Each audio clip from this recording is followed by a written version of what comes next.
Barassa from Tax Accounting Adelaide. And today I'm just going to run through some ideas on running your finances a little bit better because things are pretty tough out there, increasing costs of a lot of living. So just going to update you with some ideas on ways to review some of your finance areas and maybe get some extra savings to help out your household finances. So let's start with one of your biggest burdens financially to some of you out there is probably on your home loan. So just a reminder too that banks do want you to never move. They will eventually creep up your rates, particularly now that interest rates are starting to head north and up. So it is always worth having an eye on reviewing your home loan facility and investment home loan facilities. It's not a bad idea to sniff around with other banks what they're offering and maybe look at refinancing them to ensure that you've got the best deal. Sometimes having a top rate can save you thousands of dollars, so it's a really important thing to do and may also ultimately lead to you repaying your home loan a lot faster. So if you need any help, I'd be happy to refer you to some bankers and brokers to save you some money on your home loan if you're in an area that can help you. Okay, number 2 is credit card habits. So obviously minimizing expenses on credit cards in general can be a good idea in saving those unnecessary expenses that you're putting on credit cards, and they may put you into a bit of credit card debt problems or get you into an area where you have to repay credit cards. Can be obviously an area of difficulty for some people.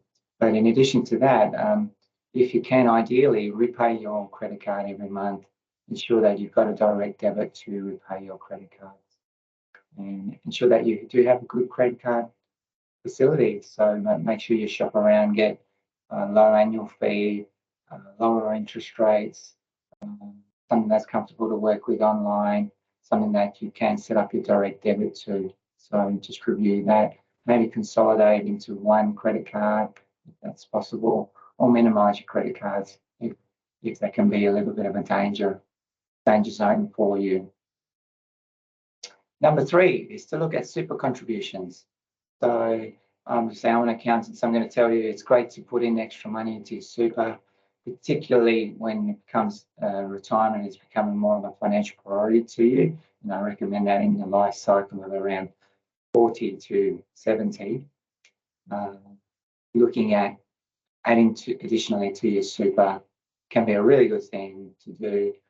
It can actually save you a lot of tax. So if you think you're paying a lot of tax, maybe one idea is to look at some extra super contributions, get the tax deduction for it, and build some extra wealth into your super and eventual retirement position, which is also a low tax environment, being taxed at only 15% before you retire and 0 when you retire. Okay, another area, number 4, to save on is insurances. So I'm going to just say generally, insurance companies like to go up and up when they renew. So I know it's a little bit of extra work, but always review your renewals of insurance policies.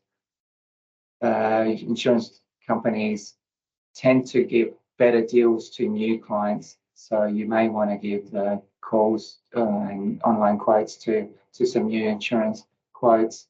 Your current insurance holder.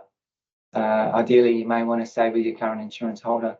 If you find there's a cheaper rate out there, let your current insurance company know about do you want to keep me call and let them know that you've been offered something better, or review your insurance requirements to meet your budget as well. So sometimes there can be things that need to be changed. You may not need the building cost or may need more building costs or the contents, so review those things as well.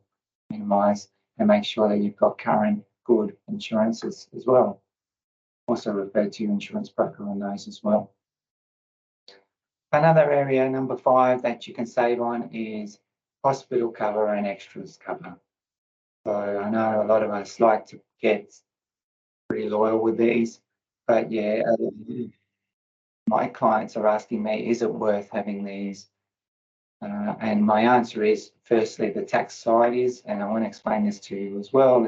Typically, if your income is over $90,000 and you don't have hospital cover, you will be taxed extra 1.5% of Medicare levy surcharge, or 180 if you're a family with a partner. So, or a single parent as well, goes to 180 as well. But having said that, if you do want to avoid the dreaded Medicare levy surcharge by having basic hospital cover at least to avoid that tax, but additionally, hospital cover and extras cover should be regularly reviewed to see if you've got a good deal from your company that provides it, keeping it current with your health needs and also your extras needs as well. So your hospital and extras needs should be regularly reviewed. You could review it as much as annually and probably still need to change, tweak a few things, but it is important to keep on top of that as well and review that regularly. Utilities bills, area number 6, have a look at those. Again, you may be reluctant to change utilities companies, and you may not always have a choice with things like water, but yeah, electricity, looking at what you can do with electricity, if whether you have solar or not. Obviously, solar is a great way to save money on electricity.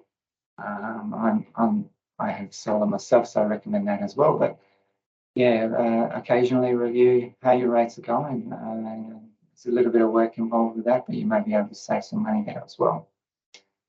Of course, another area is doing your tax return. So rather than leaving your money in the ATO coffers for a while, or even, I know a lot of people like to have extra tax taken out and leaving it in the ATO all year, it is a good way to get that cash flow into your household as quickly as possible. You normally get big refunds, get that into your household and be have that money and be wise with the refund. Perhaps use that for super contributions I was talking about yesterday, or home loan, debt reductions. All those things can be responsible ways to use your tax refunds. And my final one is to look at your personal insurances, whether they're life or income insurances, whether they're inside your super or outside your super. So that may be something to hear from your financial planner on. If you're not hearing from your financial planner very often, you may want to get one, or contact them and say, look, it's time for a review of my personal insurances, or in general your super performance and your super fund. So look at that, and that may be able to contribute some strength and extra wealth into your super and personal insurances as well. All right.